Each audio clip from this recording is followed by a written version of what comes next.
Evangelho segundo narrativa de João, no seu capítulo 9, nos fala a respeito do homem cego de nascença. Diz o texto: e passando Jesus viu um homem cego de nascença, e os seus discípulos lhe perguntaram, dizendo: Rabi, quem pecou, este ou seus pais, para que nascesse cego? Jesus respondeu: nem ele pecou, nem seus pais, mas foi assim para que se manifestassem nele as obras de Deus. Convém que eu faça as obras daquele que me enviou, enquanto é dia. A noite vem, quando ninguém pode trabalhar. Enquanto estou no mundo, sou a luz do mundo. Tendo dito isto, cuspiu na terra, e com a saliva fez lodo, e untou com o lodo os olhos do cego. E disse-lhe: vai, lava-te no tanque de Siloé, que significa o enviado. Foi, pois, e lavou-se, e voltou vendo. É uma passagem em que existe uma grande indagação, muito apropriada para os nossos dias, que foi feita pelos discípulos. Rabi, quem pecou, este ou seus pais, para que nascesse cego? É um questionamento que muitas das vezes passa na mente das pessoas. Parece que aquela pessoa tem um sofrimento e este sofrimento está relacionado com um castigo. Por que acontece isso? E nós vemos que já no tempo do Senhor Jesus Cristo, esse tipo de pensamento existia. Os judeus, eles acreditavam que as almas piedosas reencarnavam como um tipo de recompensa e não de punição, e que os ímpios eram lançados em prisões eternas para serem atormentados para sempre. Esse tipo de declaração encontramos no historiador Flávio Joséfos, no livro Antiguidade, livro 18, e no seu livro de guerra, livro 2.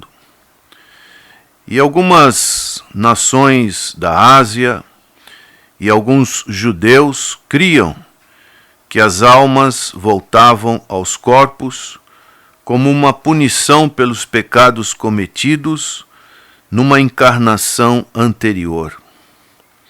Existia a controvérsia a respeito de algumas enfermidades serem resultado dos pecados da pessoa antes do nascimento, até mesmo no ventre, ou se eram causadas pelos pecados dos pais. Eles afirmavam que marcas no corpo provocavam o pecado na alma. Assim, o Senhor Jesus Cristo, ele respondeu: nem ele pecou, nem seus pais, mas foi assim para que se manifestassem nele as obras de Deus. Todas as teorias de reencarnação, pecados pré-existentes, enfermidades físicas como prova de pecados e todo tipo de mentiras desse tipo não condiz com as Escrituras. O pecado não está necessariamente envolvido na imperfeição da reprodução. Problemas mentais, físicos e morais acontecem por causa da queda e do pecado dos homens, por intermédio, muitas das vezes, pelos poderes de Satanás. Por permanecerem nessa depravação e pecado, por células imperfeitas e mal desenvolvidas, pelo excesso de trabalho, preocupações, acidentes e violação das leis naturais, podem ocorrer esse tipo de situação que o Senhor Jesus, ele pôde afirmar essa importante declaração. Nem ele pecou, nem seus pais, mas foi assim para que se manifestem nele as obras de Deus. E nós sabemos que estamos no mundo em que Paulo fez uma importante definição em Efésios capítulo 2. Ele diz: e vos vivificou, estando vós mortos em ofensas e pecados, em que noutro tempo andastes, segundo o curso desse mundo, segundo o príncipe das potestades no ar, do espírito que agora opera nos filhos da desobediência, entre os quais todos nós também antes andávamos nos desejos da nossa carne, fazendo a vontade da carne e dos pensamentos, e éramos por natureza filhos da ira, como os outros também. Então nós vemos toda uma consequência dessa desobediência que acarreta os males em que, infelizmente, nós estamos inseridos. Mas é interessante o modus operandi que o Senhor utilizou para com este cego, para com este milagre. Tendo dito isto, cuspiu na terra, e com a saliva fez lodo, e untou o lodo os olhos do cego. Aqui, o Senhor poderia simplesmente ter dito uma palavra e os olhos do cego se abririam. Mas aqui o Senhor, ele utilizou deste processo. E ele disse: vai no tanque de Siloé. Além desse tanque de Siloé, nós também tínhamos em Jerusalém o tanque de Betsaida. E esse tanque de Siloé é algo que me chamou a atenção nesse dia, porque é uma obra arqueológica que ainda existe na cidade de Jerusalém e foi construída pelo rei Ezequias. Isto está em 2 Reis, capítulo 20, verso 20, quando o rei Ezequias estava para receber o ataque dos assírios. E a água era o elemento mais fundamental para a sobrevivência humana.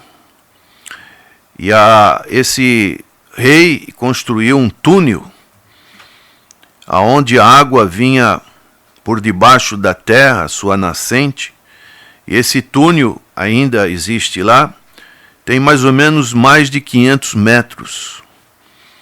Uma obra de engenharia maravilhosa e que tem um significado que pode ser muito bem aplicado nesse texto para o Senhor Jesus Cristo.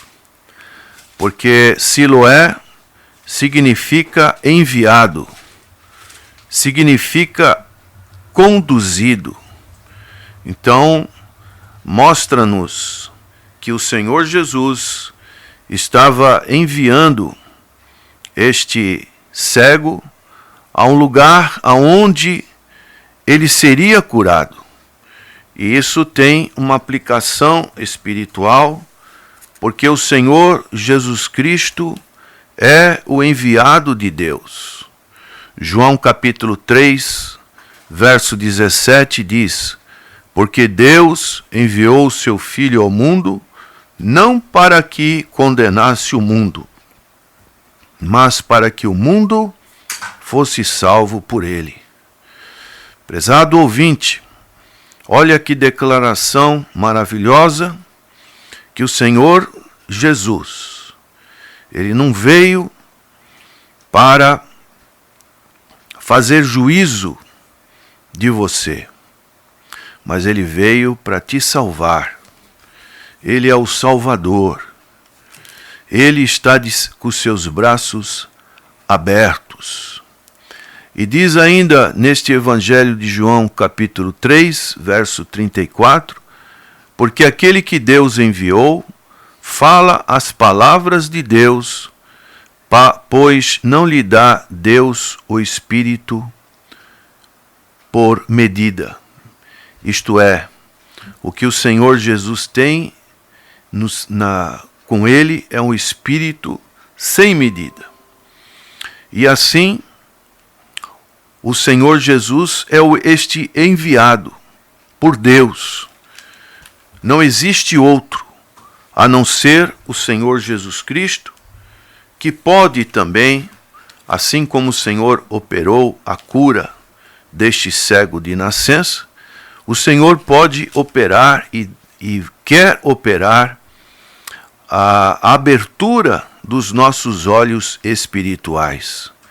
Biblicamente falando, nós estamos cegos no nosso entendimento espiritual.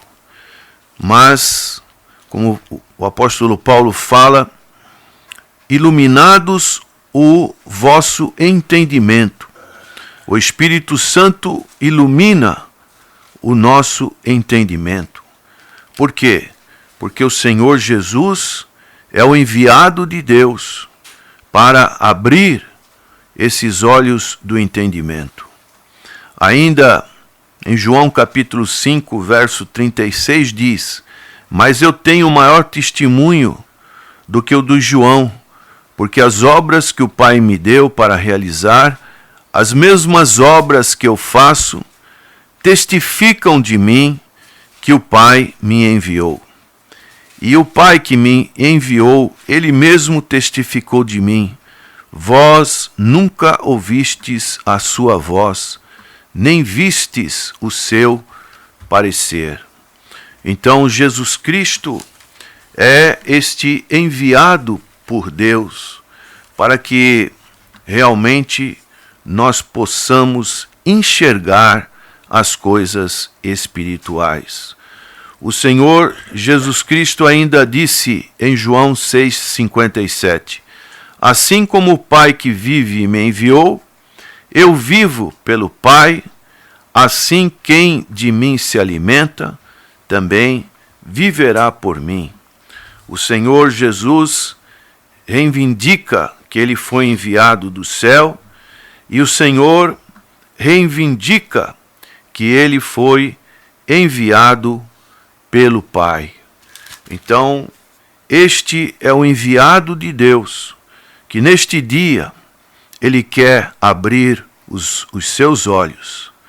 Ele quer que você possa enxergar as realidades espirituais e assim contemplar essa riqueza maravilhosa, onde também nesse tanque de Siloé era um lugar aonde está associado a festa dos tabernáculos.